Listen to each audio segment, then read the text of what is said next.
right. Now, I'm going to tell you guys a little story, and you can believe it if you want to, though I don't see why you would have any reason to doubt anything I would tell you. In other words, anything that I ever tell you, I believe wholeheartedly is true. Now, I'm a human being, and I'm subject to being wrong on occasion like anybody else. But as I perceive it and as I experience it, that's what I try to relate to you. Everything to do with bodybuilding and food, nutrition, and every other fucking thing I tell you, just based on experience. This is no exception. This is based on paranormal experience that I had. And involves some poltergeist activity, I guess. I'm no expert. But it's real and it really actually happened to me. So I'm going to tell you about it. If you don't want to hear it, it's fine. You're not going to hurt my feelings. Just click off and don't go in the comments and tell me what I'm supposed to put on the channel and what I'm not supposed to put on the channel. Any of you busters that pop by and say, it's a bodybuilding channel, you're supposed to be discussing this. Whose name is on this channel? We're all gorilla with a cause, but I'm James Tiny Vest. And I say it goes on the channel. So here it is. Because our lives are more than just bodybuilding. We're all more than muscle, right? When I was in high school, 12th grade, so, how old was I then? Probably 17, 18 at the most, maybe. I'd say 17 probably. I was dating a girl named Kim. Last name begins with a K, not Kim Kardashian, of course. She's just a teeny bopper, much, much, much younger than me. This girl was shorter, chesty, long, dark, curly hair. Her mom was a teacher at the high school. I don't even recall exactly how I met her, which is odd. Just shows that my aging brain cells are dying off, right? Because I wasn't really quite the ladies' man at that point in time. Shit, there were girls that tried to get with me that I didn't even realize were trying to get with me. You know what I mean? And missed out. Or did I? Or whatever. But I made up for it later. To the detriment of some of them, of course. Because I wasn't exactly a great boyfriend later on in life. Anyway, that's got nothing to do with it. Kim. Now, I really liked her. And she was quite busty, I'm not going to lie to you. Not going to lie to you.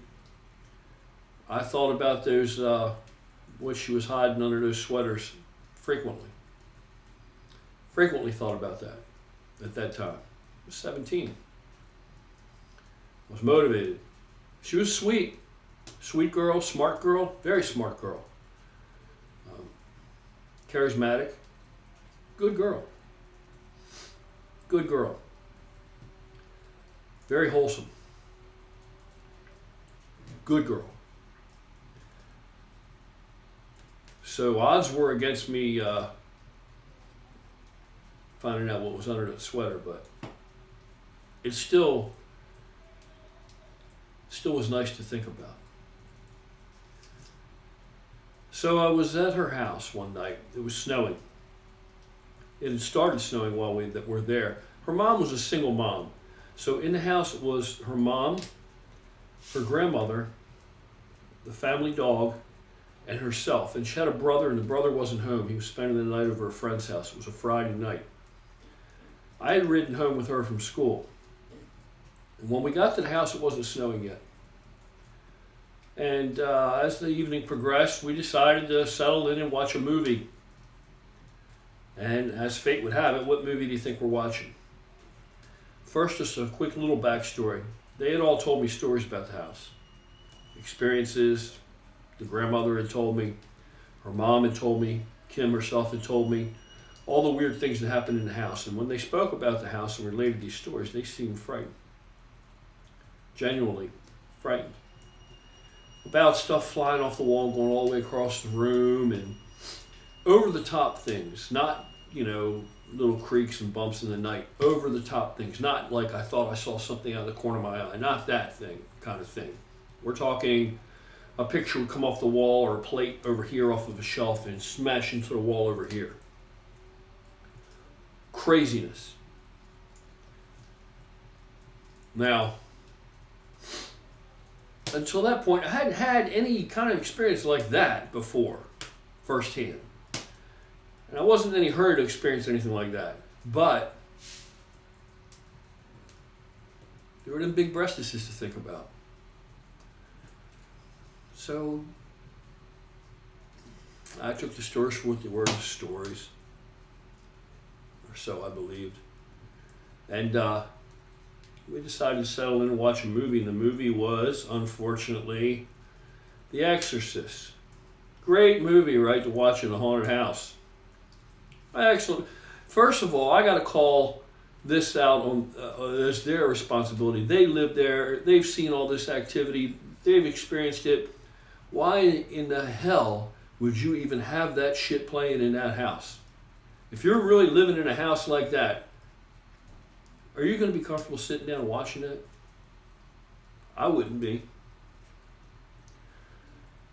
So, and of course, we turned the lights out. Now, God knows why they're showing The Exorcist on a Friday night when it's getting close to Christmas, right? It's about that time of year. Well, in the living room, her and I were leaning against like one of these lazy boy type of chairs, a reclining type of chair. We're on the floor with a blanket, sharing a blanket, just sitting on the floor, fully clothed, just kids, and in front of the TV. And we have... there's a light in the center of the living room, almost above our heads, a light fixture in the center of the living room. And it has a ring and some Christmas ornamentation hanging from it, decoration or something. Behind us, there's a big open doorway where it just opens up into what would have been a dining room. But they had it set up with a fold-out sofa out there, sleeper sofa, and that's where the grandmother slept. Though it seemed like a big house. They had it upstairs. I'm certain it had several bedrooms up there, at least 2, maybe 3. Well, the grandmother's back there on the couch, and the first odd thing is, while there's a commercial break in the movie, we hear the grandmother happen to say, "We got the lights out." And the mom, she's sitting in the same room with the grandmother in a chair. They're all watching through into the living room. We're up close, her and I, sitting at the foot, leaning against this lazy boy. And the grandmother says, whatever the dog's name is, Sparky, let's just assume, I'm sure that's not the name, but the grandmother says, "Get down, Sparky, get off the bed. Stop it, Sparky, stop it. Get off the bed, get down." And the grandmother's laying back, propped up in the sofa bed that's opened. Well, the mom gets up to get something during a commercial, and then she comes back and says to her mother, "Hey, Mom," the grandmother. Kim's mom says to Kim's grandmother, "Hey, Mom, didn't you say that Sparky was bothering you and you wanted Sparky to get off the bed?" She said, "Yeah, Sparky was pulling on the covers, like she does." And the mom said, "Sparky's locked downstairs in the basement." And they all got very quiet and looked at each other kind of by the light of the TV. Kim looked her head up. And I thought, I dismissed it. I'm a 17-year-old young guy with big breastises next to me that I've yet to explore. I probably won't get to. And I'm not dissuaded by these fairy tales, by an old woman's imagination. Not going to lend that a lot of credence. She's old. Now, how old was she really? Probably not that old, but to me back then seemed very old. So the show resumes. We're sitting there. I heard it. It registered with what was just said, but we're watching it.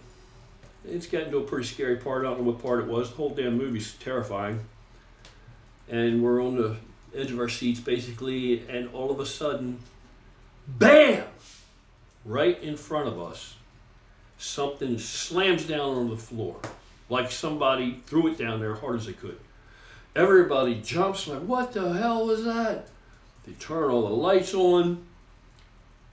It was the ornamentation that had been hanging in the center of the room from the ceiling light, from the light fixture in the middle of the room.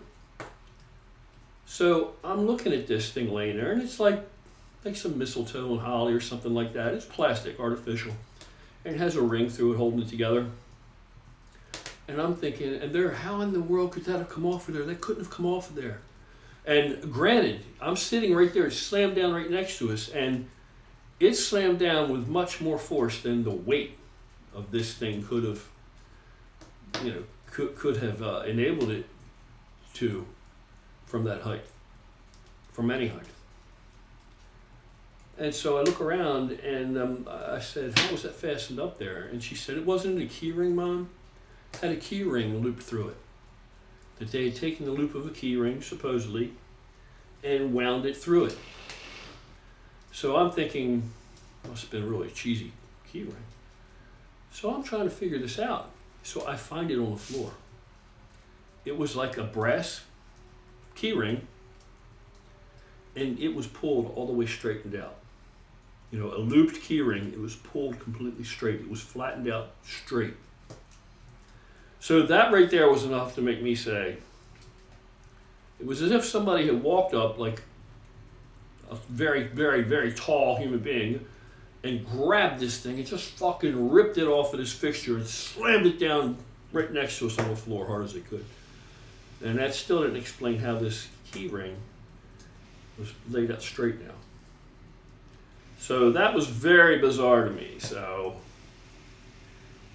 none of us saw fit to return to the movie. The TV went off, the lights stayed on. Everybody got up to their feet, while we were checking all this out. And everybody seems pretty terrified. And I'm kind of a little put off by it, but I don't. Somebody mentions that it's snowing out, if, we better, if I'm going to give you a ride home, Jimmy, I think we should take you before the snow gets any worse. They had a station wagon, a family thing. So I said, okay. So I'm getting my scarf and getting my things together. Kim is, of course, going to ride along with me while her and her mom drop me off. And while we're getting organized, the mom goes upstairs to, I don't know, maybe she went to the restroom. I don't know what she did, but she goes upstairs. And Kim and I are standing in the, basically next to the stairs, like in the hall, near the front door. And directly above our heads, all of a sudden, it fucking sounds like, no bullshit and no exaggeration, it sounds like somebody is upstairs with a cinder block, slamming it up and down on the wood floor as hard as they possibly could. Boom, boom, boom. It sounds like it's going to come through the damn floor. It's fucking horrible. It's shaking the whole house, basically. And this is an old, very well-built, sturdy house. And it's just persistently going on. Boom, boom. And we hear the mom, and she's very calm. She's a teacher. We hear her say, what in the hell are you kids doing down there? And she comes running. All of a sudden, we see her head appear at the steps, and she looks down at us. And all of a sudden, the noise just stops. And Kim and I look at each other, and Kim says, Mom, it wasn't us. It was coming overhead in that bedroom. And her mom said, oh, yeah, I think we should take Jimmy home. And Kim looks at me and says, that bedroom is where most of the things happen. Nobody uses it or goes in there. We keep it closed off. So now I'm like, that's some pretty odd stuff, but there's some pretty big breastises there.